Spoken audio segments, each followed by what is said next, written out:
Hawak mo na. Eh. Hawak mo na. Eh. Ay, siya, papitik na lang. Papitik. Papitik! Ah! Papitik! Sakit ba? O, lalawain natin. Dali. Eh. Lawayan ka. Gagaling ka agad. Tuyo agad dyan. Ano, lawayan ka. Marigo. O, ngayon anak. Ba't ka ba nadapa? Bumula si scooter. Dumulas. Ano, nag-exhibition ka? Nakababa na ako eh. Oh, eh, paano nangyari yan? May nagkasunong ka pa ng sugat. Ha? Bumulas ka.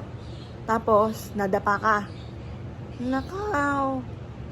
Lagi ko po yung sinasabihan, anak, huwag kang mag-exhibition. Oh, pinapatalon po niya yung scooter. Pinapatalon. Ayun, anong nangyari? Eh, kahapon pa na may nasa video ko. Pagdating ko yan, nagkaroon na po siya ng sugat. Kasi lagi ko pinapagalitan kapag ka nakikita ko na nag-exhibition. Eh, nasa si daddy mo nun? Umakit dito sa taas. Bantay. Ah, nakabantay. Nakaw, siguro sinisita ka na huwag ka mag-exhibition. Ha? O, eh, matigas talaga rin ang ulo. O, tapos nag-exhibition ka pa rin, sabay nadulas.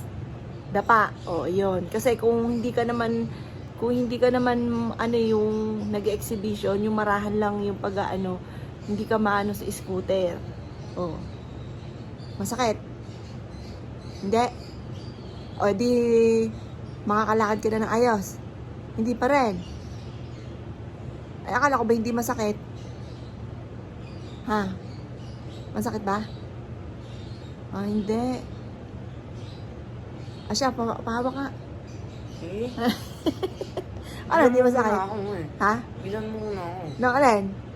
Oh. Para gumaling ka. Oh. Ay, makakalakad ka naman. Oh, kita mo. Eh, paano? Bibilan eh, hindi makakalakad. Ha? Kailangan nakakalakad bago bilhan. Ano ba bibilin sa'yo? Ha? Ang bibilin? Ha? Anong gusto mo? Pop? Nakaw, yung mahal, wag na. Wag na lang. Dito na lang tayo. Yung mahal po gusto niyan. Yung pop na lang, yung tigwa 100. Meron ba ganan? Oh, wala. Teka nga, pahawak muna. Hello mga bossing yan. Hindi pa ako tapos. Nagme-make up po ako. Para matakloban yung mga pores na dahil nagkanda-pores po yan dati ng kabataan natin. Ayan po mga bossing, ma-share ko lang ito mga bossing. Ako yung nag-aalala sa aking anak. Dahil yung aking anak na bunso, mga bossing ko, ay kahapon napunta kami sa BDO. Yan, habang nagme-make up tayo, kukwento ko po sa inyo. Punta kami sa BDO, nagbigay ako ng gift sa manager doon na napakabait na si Ma'am Noemi. Ngayon po, dahil habang wala ako, itong anak ko, mahilig mag-exhibition. Itong anak kong bunso, mahilig siyang mag-exhibition. Ngayon, nagtaob po siya. Ngayon, ika-ika po siya at medyo malaki yung sugat po niya. Yan. Kaya, nag-aalala naman ako kasi may lahi nga po kaming diabetes. Binila ko siya ng bagong stepin kasi may dalawang mata na doon sa stepin. Butas po siya kasi yun ang favorite niya suotin.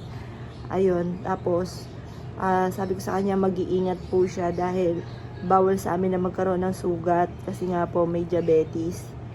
Yan. Ngayon po, nag-aalala po ako kasi nga po nagkaroon po siya ng sugat. Yan. Ngayon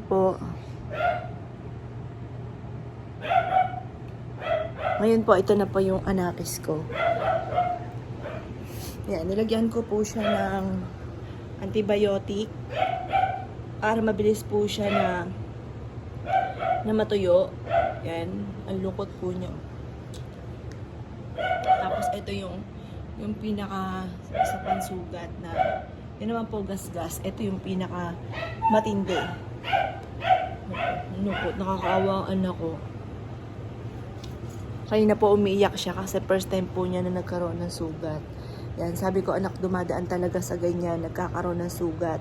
Sa atin naman yung naikwento ko nga po sa inyo na nagtaob po siya sa bike. Ito naman, sa scooter po niya na yung dipadjak, yun, nagtaob po siya.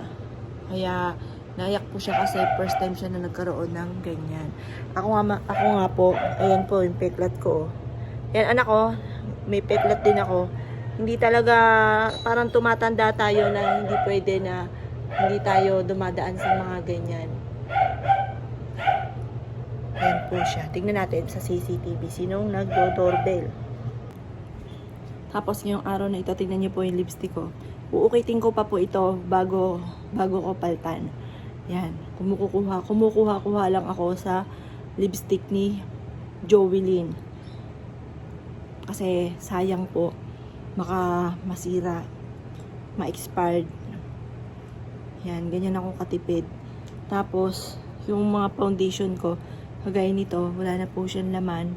Ang gagawin ko, bibiakin ko po to. Tapos, matagal pa po siya bago siya maubos. Yan. Tapos, ito yung mga makeup ko. Bigay-bigay po to sa akin ng anak kong si Jovelyn. Tapos, ganyan lang ginagawa ko sa pilik mata ko. Yan. Sa talukap ng mata. Yan. Para mas madali. Yan. Kasi pag wala akong ganyan, parang ang sikit ng mata ko, mga bossing. Lalo na sa personal. Kaya nilalagyan ko nito para lumaki-laki yung mata ko.